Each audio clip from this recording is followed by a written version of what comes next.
بسم اللہ الرحمن الرحیم۔ ایک صاحب کا عجیب سا سوال ہے کہ ریا خارج سے وضو کیوں ٹوٹتا ہے؟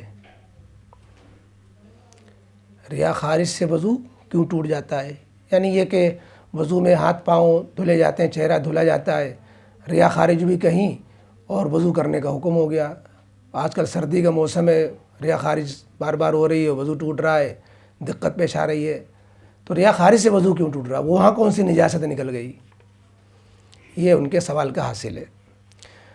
سیدھا سا جواب تو یہ ہے کہ ایک مسلمان کے لیے جو جواب کافی ہے کہ بھئی شریعت کا یہ حکم ہے اور شریعت کے حکم کے آگے ہمیں سرنڈر ہونا ہے۔ شریعت نے کہہ دیا اس سے وضو ٹوٹ جاتا ہے تو ٹوٹ جاتا ہے، جن چیزوں سے کہا نہیں ٹوٹتا ہے تو نہیں ٹوٹتا ہے۔ دین کی جو باتیں وحی الہی سے طے ہوتی ہیں اس میں عقل لڑانے کا موقع نہیں ہوتا ہے۔ اسی لیے حضرت علی رضی اللہ تعالیٰ عنہ کا جو مقولہ ہے موزے کے مسح کے بارے میں کہ موزے میں جو مسح ہوتا ہے وہ پنڈلی کے نیچے، وہ تلوے میں نہیں ہوتا ہے، وہ جو ہے اوپری حصے میں ہوتا ہے موزے کے۔ تو حضرت علی رضی اللہ عنہ فرماتے ہیں لو کان الدین بالرأی لکان مسح الخف علی باطنی اولی من ظاہری، کہ اگر دین کا دار و مدار عقل و رائے پر ہوتا تو موزے کا مسح تلوے میں ہوتا، اوپری حصے میں نہیں ہوتا۔ لیکن دین کا دار و مدار وحی الہی پر ہے اور وحی الہی کے جو تابع حکم ہوگا اس پر ہے۔ اس لیے دین جو تابع داری کا نام ہے، عقل کے راستے پر چلنے کا نام نہیں ہے۔ لیکن پھر بھی اگر کسی حکم کی حکمت بھی معلوم ہو جاتی ہے تو ذرا اچھا معلوم ہوتا ہے، تسلی ہوتی ہے، خوشی ہوتی ہے۔ تو ریا خارج سے وضو ٹوٹنے کی جو حکمت ہے وہ حکمت یہ ہے کہ اصل بات یہ ہے کہ ریا خارج بھی ایک گندی شے ہے، جیسے پاخانہ گندی شے ہے، پیشاب گندی شے ہے۔ جسم سے جب کوئی گندی شے نکلتی ہے تو اس سے وضو ٹوٹنے کا حکم ہو جاتا ہے، انسان ناپاک کہلاتا ہے۔ چھوٹی ناپاکی اس کو لاحق ہو جاتی ہے، بڑی ناپاکی جب نہانا واجب ہو جاتا ہے۔ تو یہ جو ریا ہے، گیس ہے، یہ معدے سے جو پخانے کا جو ہے مرکز ہے، پخانے کا جہاں ملبہ جمع ہے گندے، تو یہ گیس اس گندی جگہ سے نکل کر آتی ہے، اور غلاظت جہاں بھری ہے وہاں سے گیس نکل کر آتی ہے۔ پیشاب بھی گندی جگہ سے نکل کر آتا ہے، مثانے سے نکل کر آتا ہے۔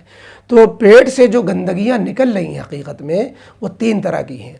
ایک تو گندگی وہ ہے جو لیکویڈ یعنی سیال رقیق قسم کا مادہ ہے، پتلا یعنی پیشاب۔ ایک گندگی وہ ہے جو ٹھوس اور ٹائٹ قسم کی ہے یعنی پخانہ وغیرہ۔ ایک گندگی وہ ہے جو ہوادار ہے یعنی گیس کی شکل میں ہے۔ تو یہ گندگی، یہ تینوں ہی گندگیوں کی قسمیں ہیں۔ یعنی ایک گندگی کا مادہ گاڑھا ہے، ایک گندگی کا مادہ جو ہے پتلا ہے، ایک گندگی کا مادہ جو ہے ہوادار ہے۔ تو بہرحال نجاست نکلنے کی وجہ سے چونکہ بدن میں متاثر ہوتا ہے اور پھر وضو کر لینے سے انسان تازہ دم ہو جاتا ہے، نشاط و چستی آ جاتی ہے، اس بنا پر وضو ٹوٹنے کا حکم لگتا ہے، چونکہ بدن سے ایک قسم کی گندگی نکلی۔ اور ایک حکمت اور دیکھیے جو کسی کے دماغ میں آئی، بڑی اچھی حکمت ہے یہ کہ اگر ریا خارج سے وضو ٹوٹنے کا حکم نہ ہوتا اور گیس پاس ہو پھر بھی وضو نہ ٹوٹے تو جو مسجد میں نماز جماعت کے ساتھ لوگ پڑھ رہے ہوتے ہیں، نماز کے لیے لوگ جمع ہو رہے ہوتے ہیں، تو اگر ریا خارج سے وضو نہیں ٹوٹتا تو لوگ جو ہے ریا بھی ان کی خارج ہو رہی ہوتی، گویا مسجد میں گولے بھی دگ رہے ہوتے اور مسجد بدبو سے بری حال مسجد کا ہو جاتا اور لوگ جو ہے شرافت سے بیٹھے رہتے، کسی کے وضو نہیں ٹوٹ رہا ہے صاحب۔ جب کسی کے وضو نہیں ٹوٹ رہا ہے تو لوگ مسجد میں بدبو بھی پھیلا رہے ہیں اور مسجد، تو اس طرح لوگوں کے لیے مسجد میں ٹھہرنا دوبھر ہو جاتا۔ آپ دیکھتے ہیں کہ نماز کے اندر کوئی جمائی لے رہا ہے، کوئی کھانس رہا ہے اور کوئی جو ہے کھکار رہا ہے، ڈکار لے رہا ہے، اس سے لوگ کیوں نہیں پرہیز کرتے؟ کیونکہ جانتے ہیں اس سے وضو نہیں ٹوٹ رہا ہے۔ اگر اسی طرح کہہ دیا جاتا ریا خارج سے بھی وضو نہیں ٹوٹ رہا ہے تو لوگ اس سے بھی پرہیز نہیں کرتے۔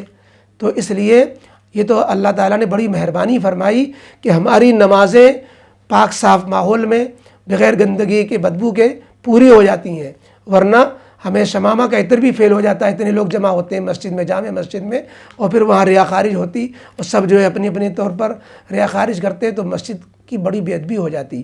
اس لیے ریا خارج سے وضو ٹوٹنا یہ ہمارے ہی فائدے کے لیے ہے، ہمارے اجتماعی انفرادی فائدے کے لیے ہے۔